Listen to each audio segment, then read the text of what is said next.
A little different approach tonight. We hope that you will share with us some of your adventures in ham radio. And it will run it like a net, and I will act as the net control, and you will see just how big a rookie I am. I have here close by Gary Johnson, who will keep me on the straight and narrow, and Joe Gerardo is also with us tonight, and he's got some stories. Joe has always got stories. My favorite thing about Joe is every time Gary Johnson says that we can spend some money, Joe looks at me and he says, "Am I having a stroke?" So I just enjoy every minute of that. So we'll go ahead and throw it out.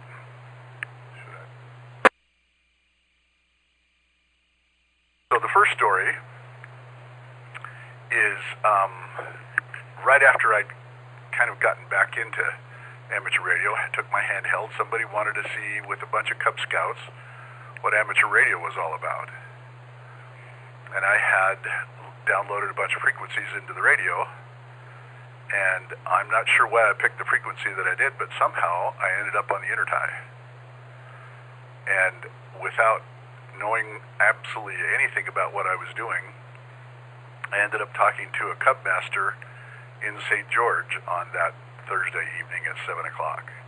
We had a great conversation. The Cub Scouts had a great conversation, and I looked like I truly knew what I was doing. And at no time did I ever know what I was doing. So that was one of the first funny stories. So if you have a story that you'd like to share with us, I have a couple more, but we'll just kind of go around, see who's interested. Please come now. John. Thanks, John. Go ahead.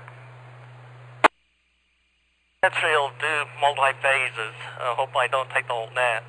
But started in the ham radio just right after the floods of '83. Our business got Maxon handhelds, well actually Regency handhelds. And then I upgraded to Bendix Keen, which was programmable into ham bands. And at that time, Randy Randall of Central City, a friend of mine, says, well, you know, he had Bendix Keen, I had Bendix Keen, let's get our tickets. So we got the Q&A from Radio Shack studied up and went down to Utah County and passed off. So that was the start of that. Break. Continuing. So that was the kind of how I got into the hobby, is with those Bendix Keens. Got my son interested into radios when he was 9 years old, KD17LZ Scott. And it was interesting. I was running as, well, not running as net control. I was helping out some on the Caseville Storehouse ERC net. And he says, well, can I do that sometime? And so first off he gets his license and studied up, and he was the youngest ham that the Utah County group had put through. And a little bit later he, talking to Dave Christensen, who was the main ERC net control, says, why don't we put Scott on as net control, show those old farts, that's not that tough to be net control. So here a 10-year-old started out being net control for the ERC net, and he continued on doing that until he headed off to college. Break. Fond memory was going up and helping out with Joda, and Scott and I would teach different classes separately, and it was push time to pass the kids off on the stuff.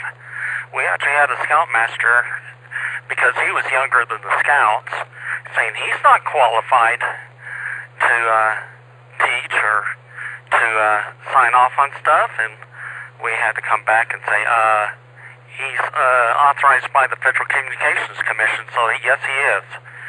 So that's kind of in the brief as some of the experiences. Of course, throw in there some field days and parades, thanks to Gary Johnson and others, and over the years and stuff like that.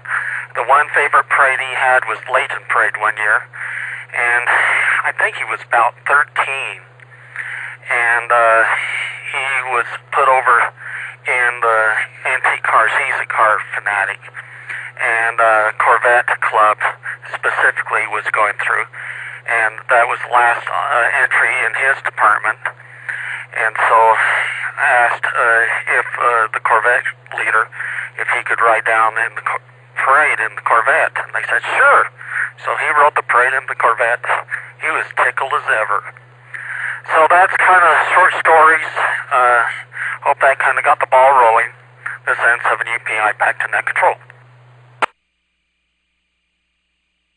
7HYP, Craig. Thanks, John. That was a great story.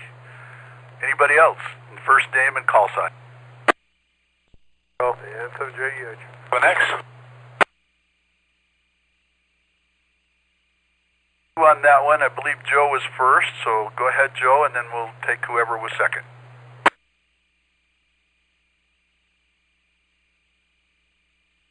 My memory studying the Radio Shack. I've got the book here right in front of me, From 5 Watts to 1,000 Watts. That was the book I studied back in the early 1980s. It took me a long time to get my license. I didn't have a club or anything around me, and there weren't volunteer examiners around yet, so I was studying by myself. I had a 75-mile commute each way, working at a copper smelter down in Arizona, so I would listen to code tapes while I was driving, because even to get a novice license, you had to pass 5 words a minute, and studying out of this book. But yeah, I finally got it up. When I was living, finally, after about 3 moves, I got it to Elko, and there was a club there, and got a little encouragement. Didn't have a volunteer team in Elko, so I had to drive all the way to Reno, so packed my wife up. Didn't have any kids yet. Went over and spent a hot night, Friday night in Reno, and bright and early went down to Meadowood Mall and took the test. And back then, to get a technician license, you passed the novice written and the general written, and then depending on what code speed you had, you either got a general or a technician. Well, I didn't quite make a 13 words a minute, so I got a technician. So had that for a few years, and then battled my way up to extra through the years. But in Elko, you get some pretty large wildland fires in the hundreds of thousands of acres, and the club was approached by the Forest Service, and we actually got red-carded, trained and red-carded to go out on fires. This was before the proliferation of good cell coverage, or any cell coverage, and to get a satellite phone, that meant bringing a truck out, a contractor with a big truck and a dish. So we got called out quite a bit to go to fires, and would do logistical communications. And it would usually last us about 3 days.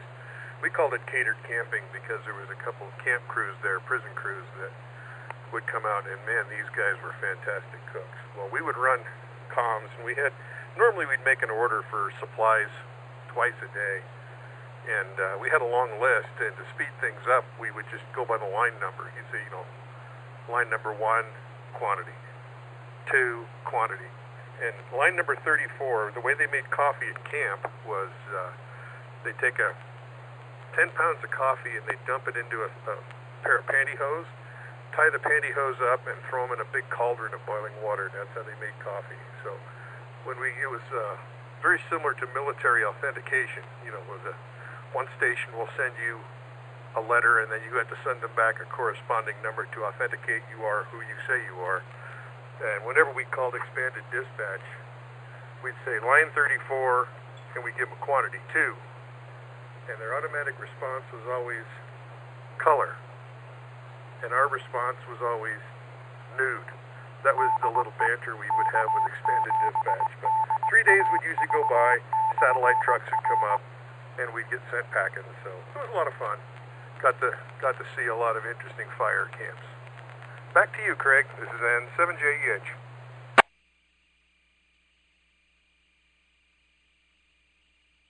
This is N7HYP, Craig. Anybody? So who was the second one in there with Joe? Please come now. I think it was me, Daryl, NU7X. Daryl, thank you very much. Do my blurb now? Please. Well, I started into ham radio. I was 12, and the way that happened is I ran around with some kids, bicycles, and so forth. I was thinking then about doing some radio things, not ham radio necessarily, but they wanted to go into rockets, and so I wasn't interested.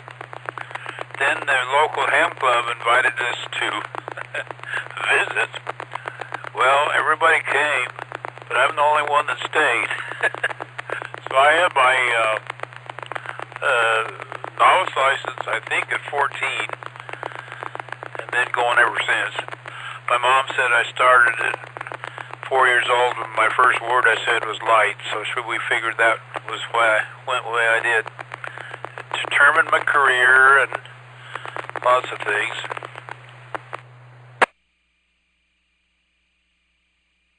And 75 years old, been at it ever since. So that's about it. NU7X here.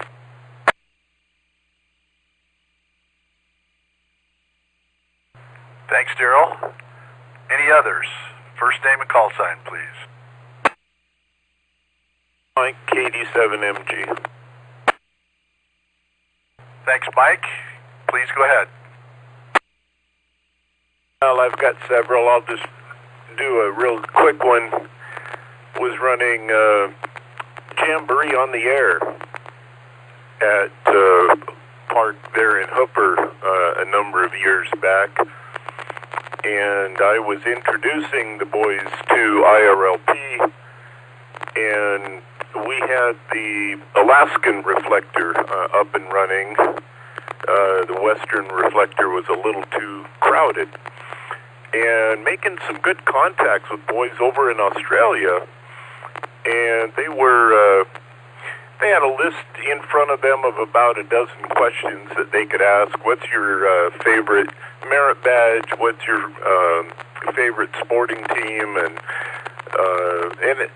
things like that. So it kept the conversation going, and the boys could take turns. And then the boys in Australia had to take off to an exercise, and so they left the microphone in charge with this young, probably about a 12-year-old Aussie girl, and she came on with the cutest little accent, and you never saw a group of boys get so tongue-tied. It was hilarious.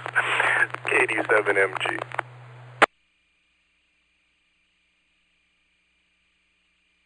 Thanks, Mike. Good story. Who's next? N7HYP. Please go ahead. Name and call sign.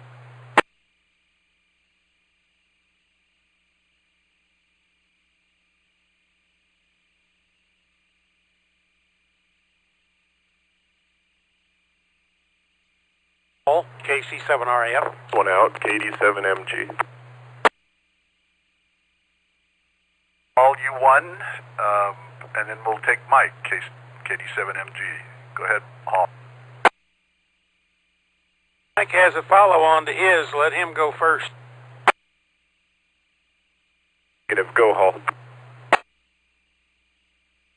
Okay, so Ann and I got into amateur radio because we had both attended a local CERT class, and some guy with the name of NU7X had pounded on me for probably 25 years to get my ham license. And when we had our CERT class, it was over, and Daryl kind of whispered in my ear one day that, you know, you can get your ham license without the code. Didn't require it anymore, or at least you could get the technician class at that point without the code.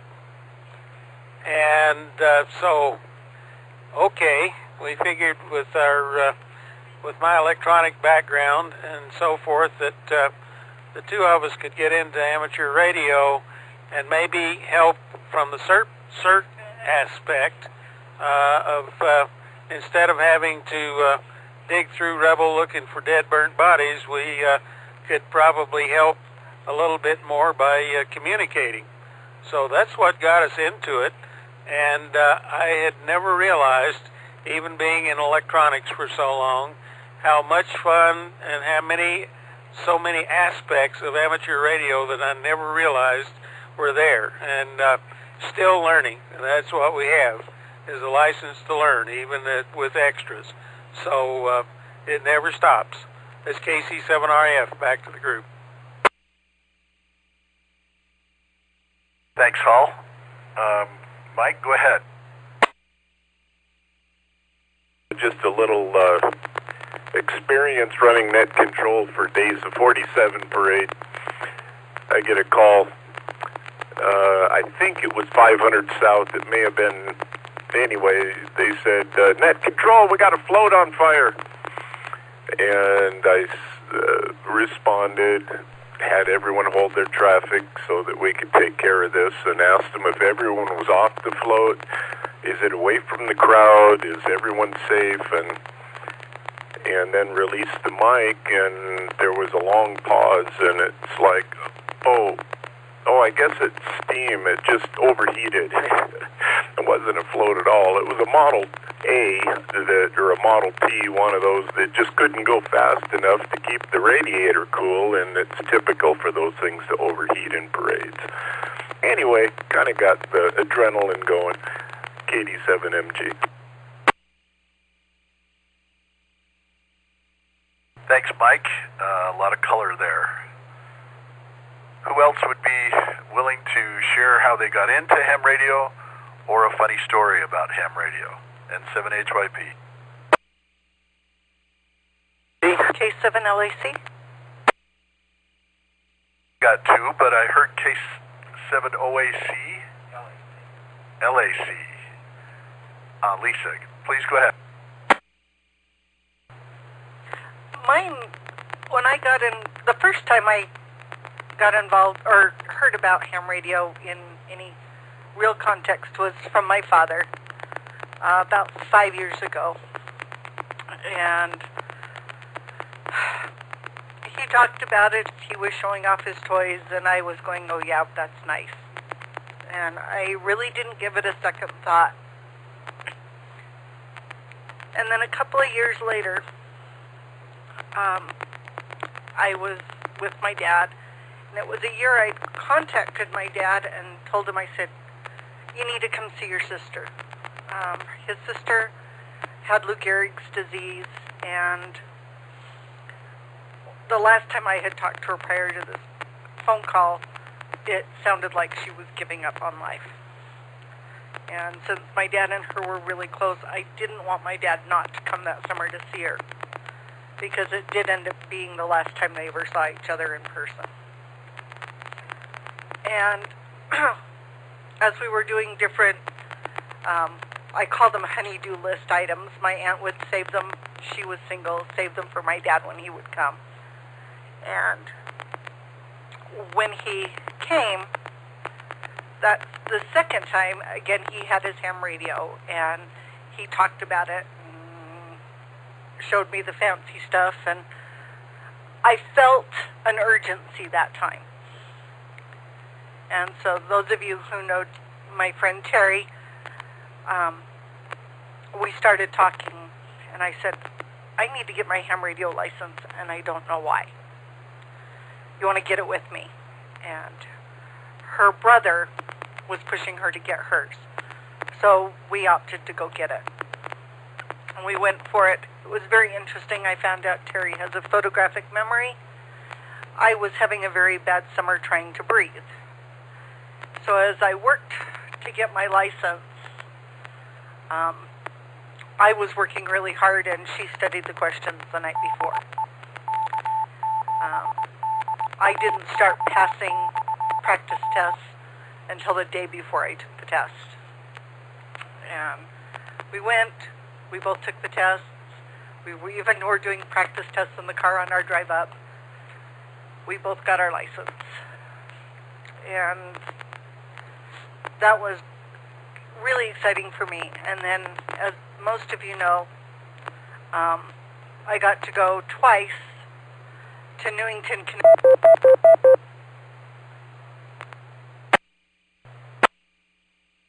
Got to go to Newington twice for 2 teacher conferences. And right after the second one, I came home and tried for my general.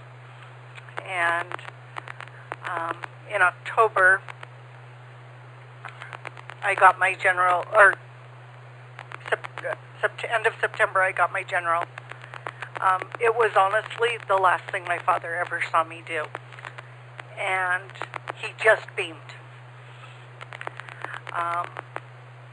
And my ham shack is my dad's. Everything I own, except one of my radios, my dad gave to me when he died.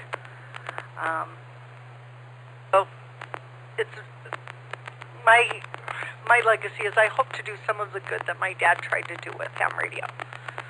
And so I've been trying to participate and trying to learn, and I fully support Hal's comment of it's a license to learn this summer. I can't wait to, I've decided I'm going to dedicate about an hour or 2 a day just to learning.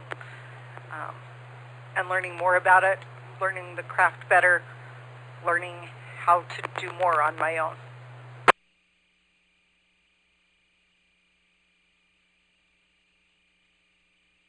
K7 LAC out. Lisa, for those of you that heard the little tone there, that was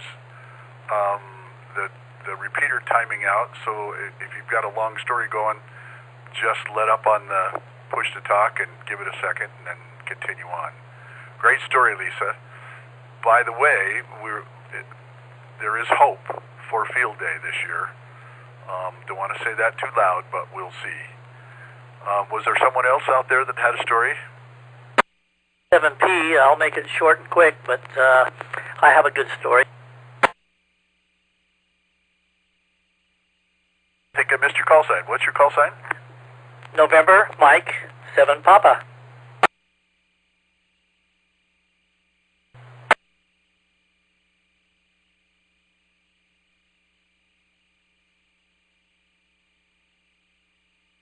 Mel, please.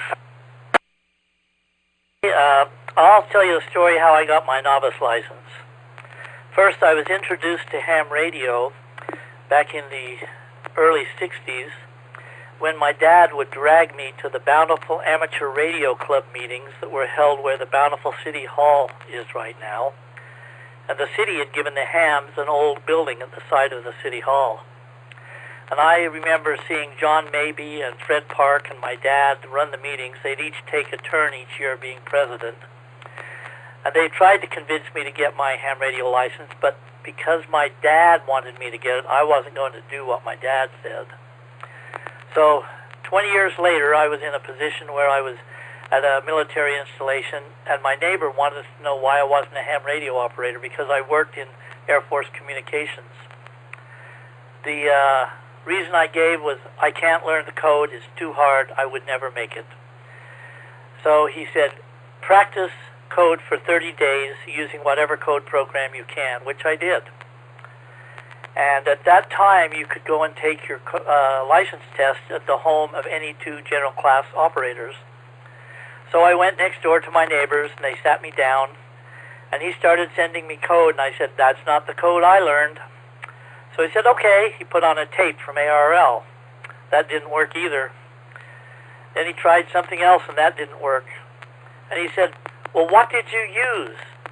And I said, I used this old program called Morse Code Tutor that sends QSLs. So he pulled it out, and he ran the QSL code practice tape, or whatever it was, on a computer. And he was sitting right behind me, and after he had copied enough characters, he said, you pass. And then I took the written test, which I aced because I didn't study for it, but I knew everything. And that's how I became a novice. What a fun experience.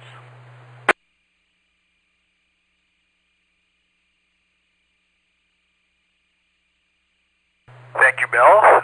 Anybody else with a story? N7HYP.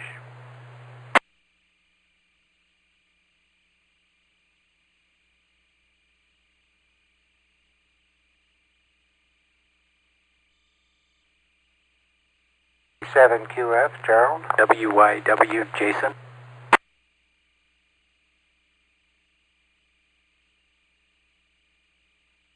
I got Daryl first, but I didn't get the call sign.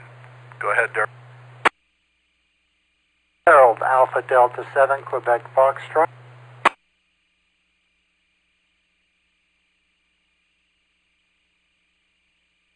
Harold? Okay, well, my story lasts a lifetime.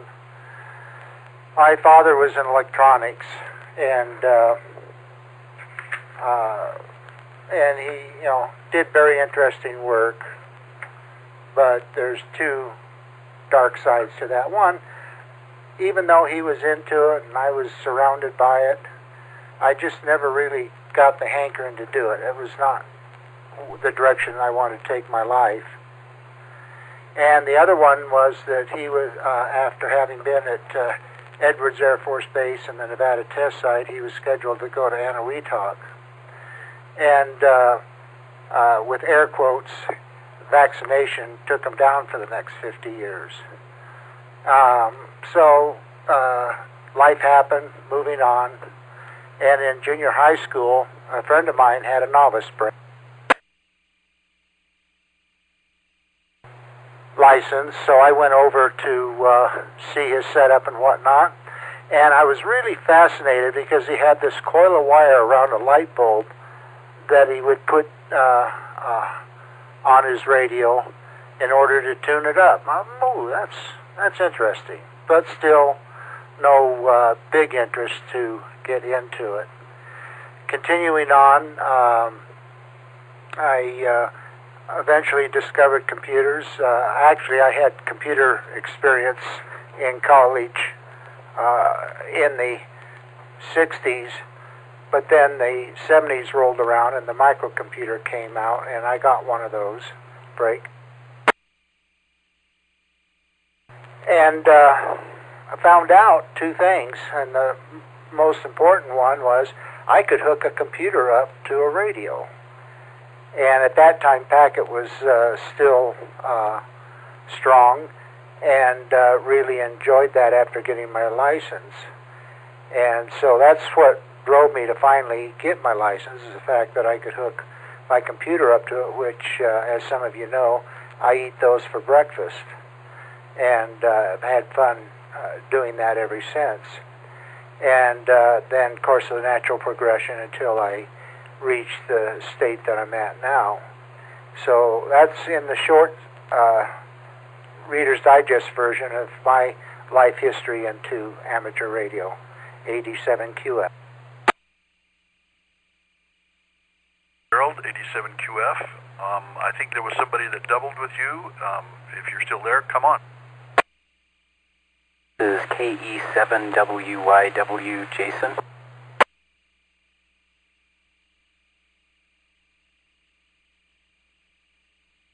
Jason, thank you. So mine will be really quick. I started out as a teenager actually working on a pilot's license, and was fascinated with the radio communications in aviation and radio navigation. This was before GPS, so we used VORs and ADBs and all radio-based navigation.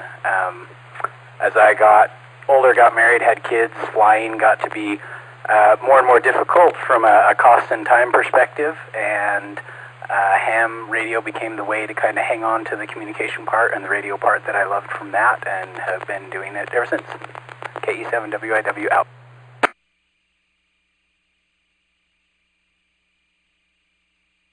Jason, who's next?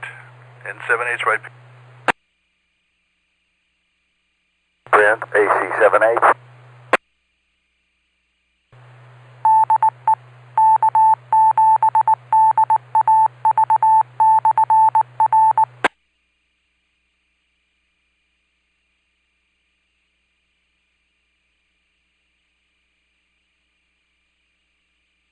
Brent?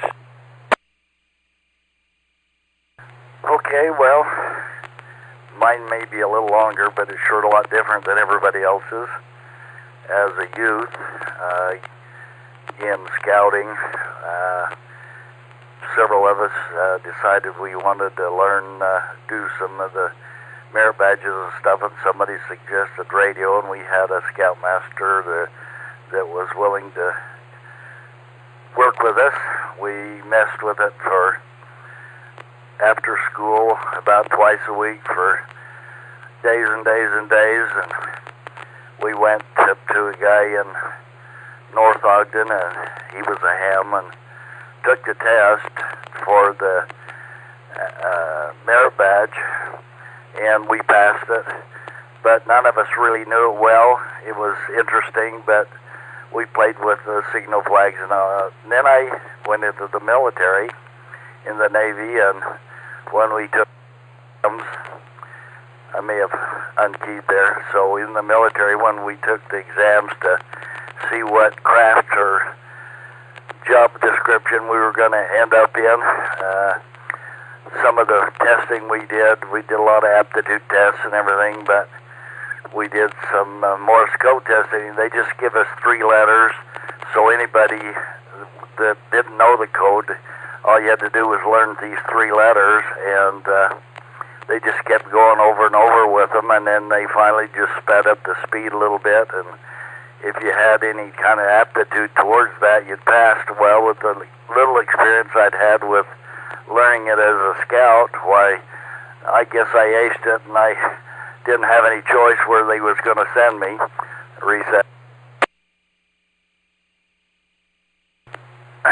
Well, while in the military, I then went to radio school and ended up in Norfolk, Virginia, and took radio school there, and their emphasis was more on the operation aspect of it, and Morse code was a big factor there. We actually studied Morse code as much as 4 hours a day.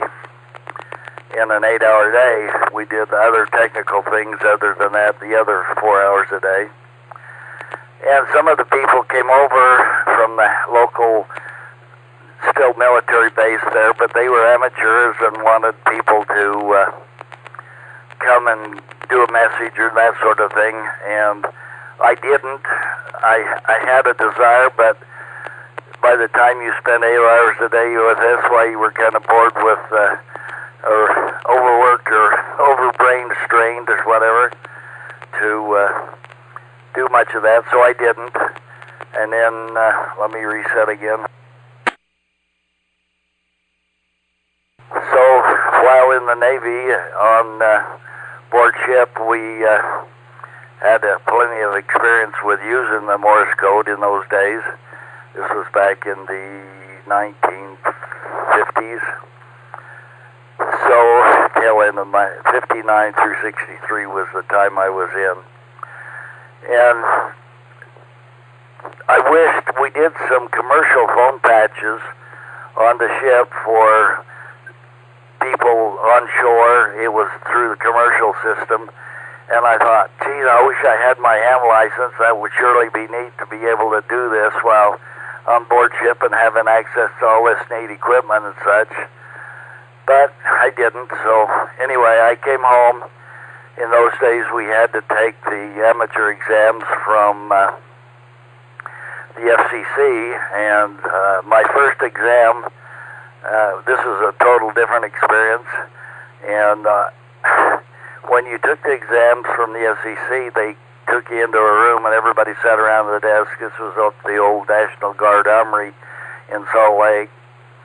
We sat around the tables, and if you weren't going to do the Morse code or take the code test, then you had to sit there and wait.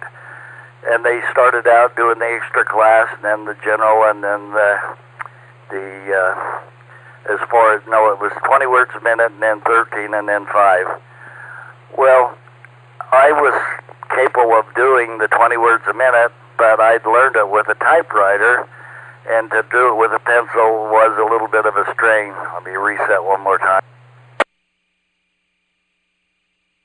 So, taking they were, so I just signed up. You had to sign up for what you wanted to take then. You didn't have the option to, if you passed one, you could go to the other one. They just started with the most difficult in the code with the 21st and the 13, and so I just signed up for the 13 because I knew I could do the 13 with a pencil.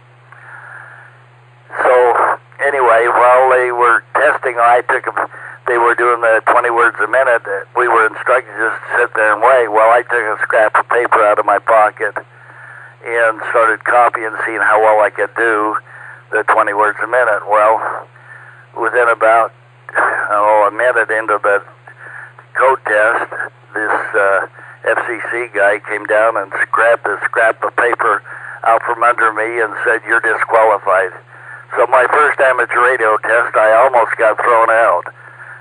Anyway, after the code over with the 20, I started to get up to go up and tell him that what was the problem, and he just looked at me and pointed and says, "You sit down and shut up." So that was my first experience, but later he came down after he had somebody else helping correct the 20 words a minute. He says, "What were you doing?" I says, "Trying to copy the code." And he says, "Why?" And I says, "Well, just to see if I could." "Well, what were you going to do with the paper?" I said, "I don't know. I had no idea. I was just seeing if I could copy it well enough." And anyway, he said, he let me take it. So ultimately, out of that, I ended up, my first license was a general class license. So never went through the novice portion of it at all. In some ways, that was a mistake, but in some ways, it was good too. So back to net control.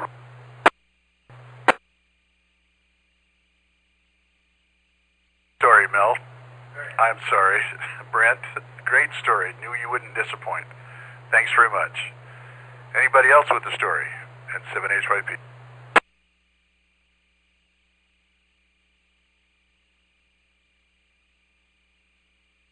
K7JXY.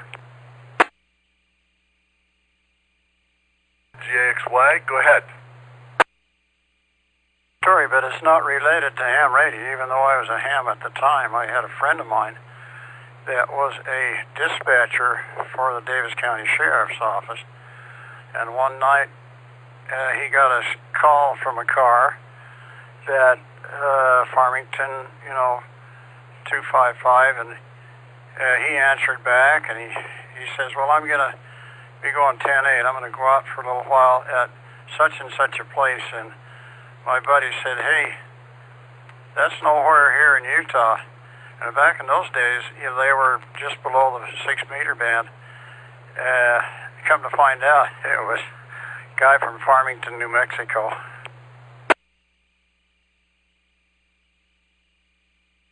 Talking about some serious propagation. Anybody else have a story?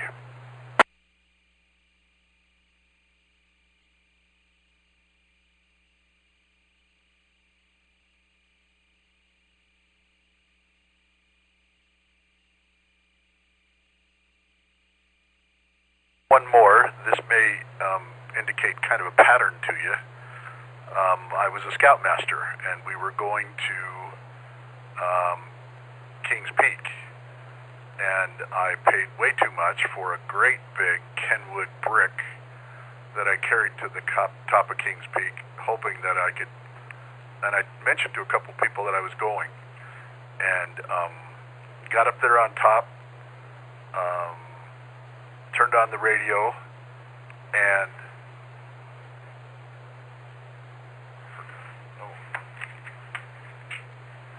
Alan Jameson was in his car or truck driving out I-80 towards Wendover, and he came back to me, and I just about fell off Kings Peak.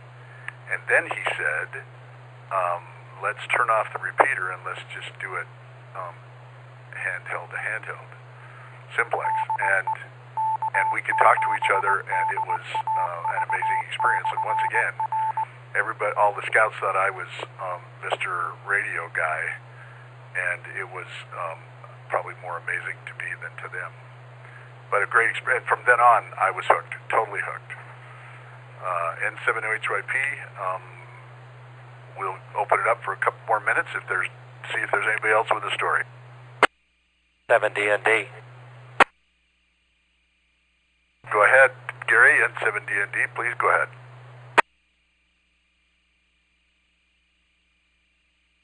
Okay, I guess everybody needs to get a story out. And, mine is, when I got into ham radio, I was working at the state capitol. And I'd always loved CBs. I mean, I'd tinkered with those and changed crystals out and done all kinds of really dumb things. And I've been traveling with my friend, and we always had a CB, and we could talk back and forth. So my Omer said to me, Mr. Thomas, he said, why don't you come downstairs? I got this really cool radio. I says, oh, okay. So I got to know him a little bit better, and he took me downstairs, and this was this 2,000 watt, I believe it was actually a Harris radio. But anyway, it sat in the basement, and it was chugging along, and I got the chance to go down and eat my lunch, and that was where I got my start. He talked me into going and doing that, and it was really fun. I wandered out to the Blue Cross Blue Shield building with the Utah Amateur Radio Club and passed my tech test, and then it started. We got to get a general. You got to get it. So, but you got to get code. Oh my gosh, me and Hull, we lived down that same road. But I have to tell you guys that I took that test 7 times.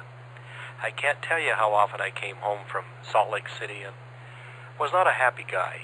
And finally, I think out of just sympathy, the famous Eugene McWhorter passed me, and I got my general license, and I was a happy guy after that. But then they did away with the code. But that was another story. But that's my funny story, so I'm going to pass it back over to Net Control. N7HYP, this is N7DND.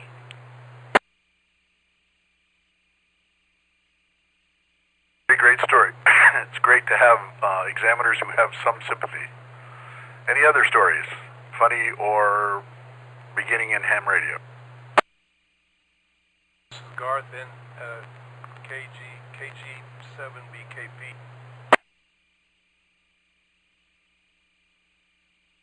Go ahead. I don't have much of a story. I'm still pretty green around the gills, but I got my license over at the North Salt Lake City office building.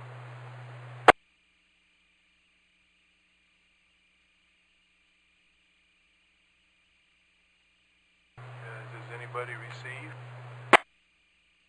You keep going, you're doing great.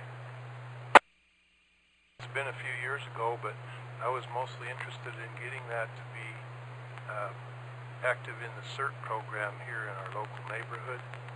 And I found out about the test like about an hour before it was to be given, and it took me a little while to get over there, so I got in on the last 20 minutes of a refresher course that the guy was given.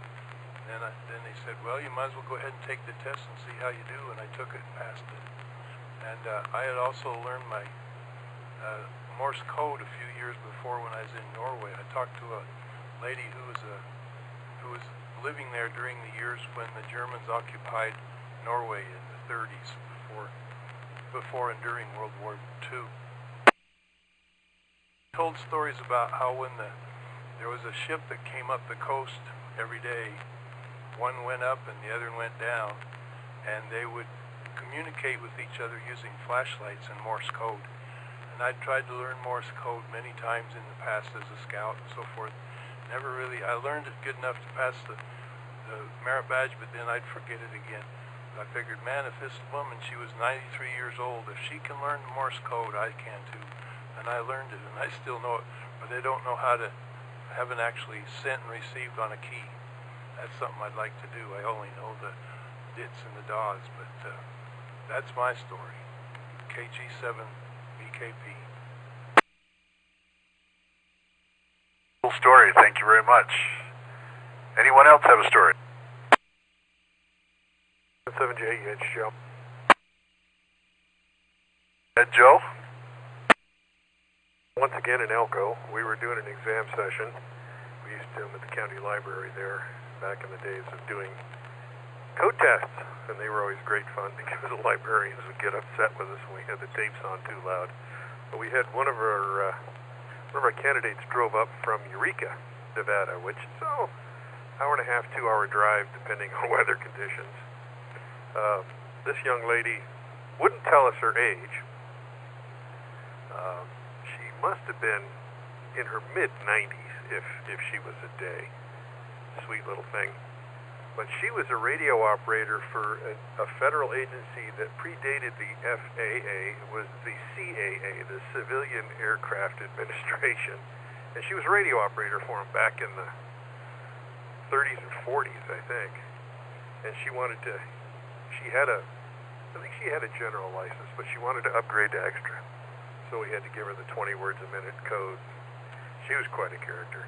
And she sat down and she just slammed right through that 20 words a minute. So the moral of that story is you're never too old to be able to learn code. Back to you, Craig, and 7JEH.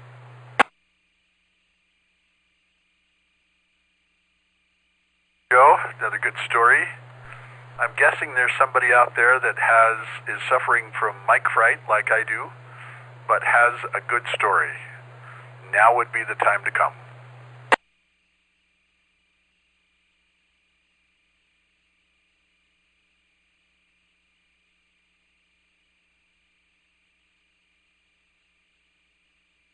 KC7RF. Ed Hall, doesn't sound like you have mic fright. No, as you well know, I don't have mic fright. Going to the story of getting your passing any sort of code. After we got our technician license, there was a thing called Tech Plus that you could get if you passed 5 words a minute. And Ann got hers about a year before I got mine.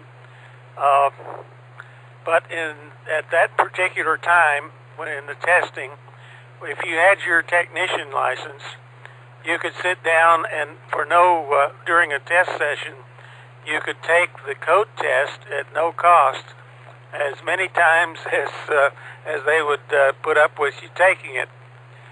And so I sat down and I had studied some, tried, and sat down and copied the first pass at code, and you had to have 20, as I recall, 21 characters in a row to correct in a row to pass.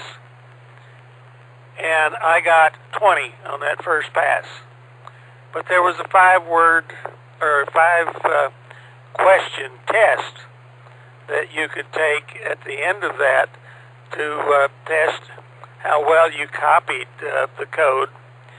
And of course, I didn't have my head in gear, which is usual, but I had done pretty well, obviously, with checking, getting characters got really close.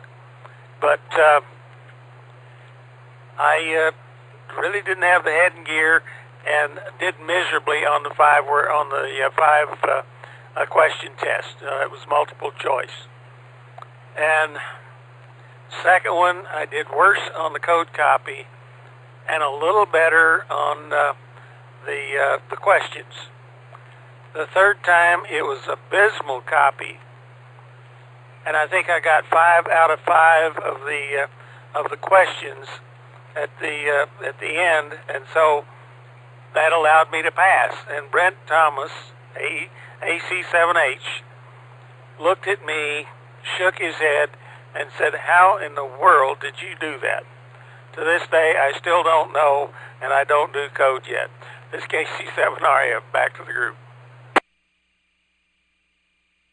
Paul, so are you saying that Ann is the brains of the family? Well, I certainly wouldn't deny it. Is she sitting close by there? Listening, but her stick's not quite long enough to hit me directly.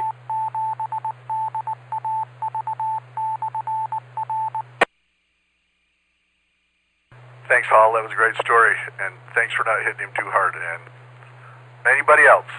We probably ought to be wrapping up here pretty quick, but if anybody else has a story of how they got into ham radio or a funny story, please come now. NU7X.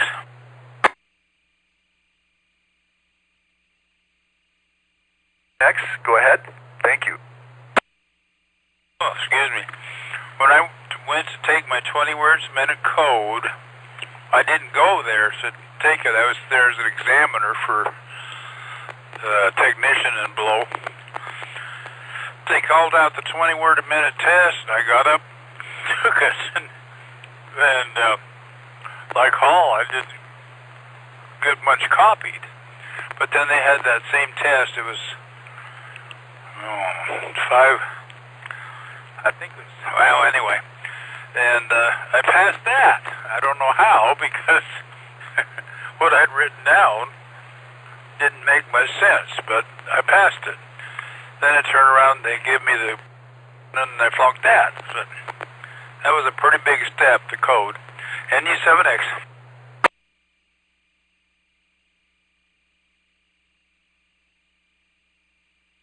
Pretty sure that for some of you, code just is in the synapses, and for some of us, it just isn't. Great story. Anybody else with a story? 7JXY. XY, go ahead. I got my first novice license in 1956, and the gentleman that helped me get that license was a communicator on Admiral's flagship on the north side of Oahu when Pearl Harbor was bombed. And when I passed my test, and we built a little 25-watt transmitter, when I passed my test, he gave me his Vibraplex bug that he used on board ship, and I still use that bug today, K7JXY.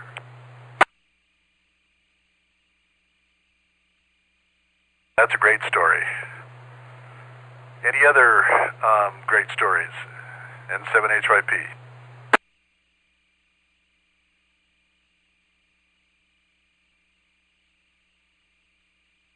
KC7RF. Wackahall? Well, I can still talk. She hadn't beat that out of me yet. But to kind of follow Chuck's question, Chuck's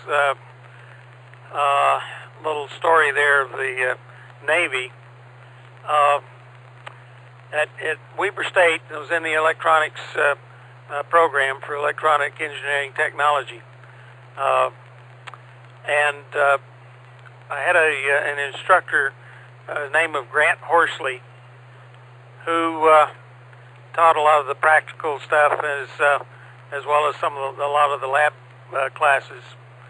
And his office was right at the end of the lab benches in one of the labs. And that guy had gone into the Navy as a boot sailor, bottom end of the line. And he came out as a commander when he retired. He was such an old sea salt that in the long hallways in the old tech buildings at Weber, if you watched him walk down the hallway, you would swear he was walking a straight line and the whole hallway was rocking like a ship because he was wandering side to side, but he always walked splay-footed, and the rolling ship was what he was walking the deck on. But that guy could sit down with a set of cans on his head with one can over one ear, a typewriter sitting close to him, and he could kick back in his chair, carry on a conversation with us, some of us in the lab, and suddenly jump forward, type several lines on the typewriter, and go back to chatting again. And he was copying code in the neighborhood of 60 words a minute. And it was just amazing to watch that guy. He'd spent so much time copying high-speed code that it was just all done subconsciously. Anyway, that's my story, and I'm sticking to it. This is KC7RF. Story Hall, thanks for sharing that and making those of us who are still very slow at code feel bad. And Ann, you can go ahead and whack him, except that you're too kind and gentle a woman to do that. It's about time to end. Let's put out one more call for a birding story. If you have one, go ahead.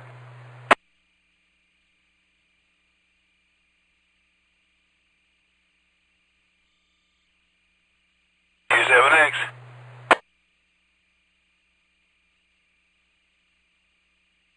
Daryl?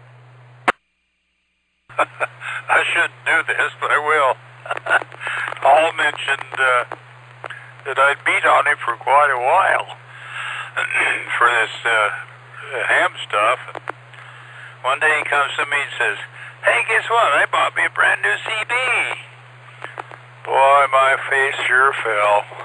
But later on, he repented. He and Dan both. ND7X. Much, and thanks everybody for their story. It's a great night and a good opportunity to get to know each other's story a little bit better and to realize that we have some very similar challenges and some very different challenges as well.